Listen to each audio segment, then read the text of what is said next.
Can a thief become a saint? Sometimes, a single act of kindness can transform a human life forever. This is the incredible story of a thief whose heart was changed by the compassion of a saint.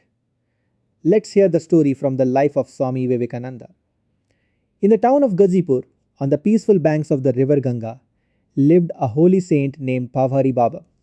He lived a simple life, spending most of his time in meditation and prayer. Devotees from many places came to seek his blessings and often brought small offerings for him.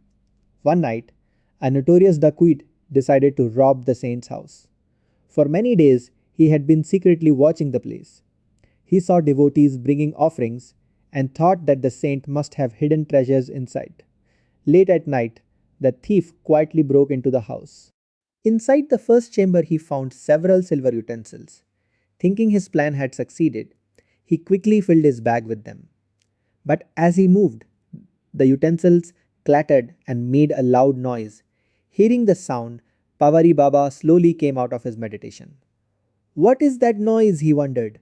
Perhaps an animal has entered. When he stepped outside, he saw the tall figure of the thief. Startled, the thief immediately dropped the bag and ran away in fear.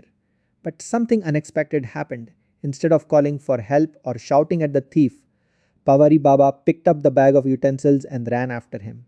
Soon he caught up with the frightened thief. Breathing gently, the saint said kindly, "Why are you afraid, my child? These things are yours. You came here for them, take them." He even offered to give the thief more items if he wished. The thief stood there speechless. Never in his life had anyone shown him such kindness and compassion.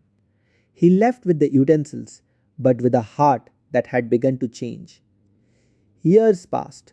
One day, while traveling through the icy Himalayan region on pilgrimage to Kedarnath and Badrinath, Swami Vivekananda noticed a sadhu lying weak and helpless in the snow. The conditions were harsh in those days. There were no proper roads or facilities for travelers. Moved by compassion, Vivekananda immediately took off his own blanket and covered the sadhu. The sadhu slowly opened his eyes. Looking at Vivekananda, he recognized him as a spiritual man. Then he asked him, "Have you heard of the saint Pavhari Baba?" Vivekananda nodded. With deep emotion, the sadhu continued, "I once tried to rob him. I was the thief. But instead of punishing me, he ran after me and gave me the things I had tried to steal." Tears filled his eyes. That day, his kindness changed my life. Since then, I have been trying to repent for my sins and live a spiritual life. Moral of the story: true compassion has the power to transform even the hardest heart.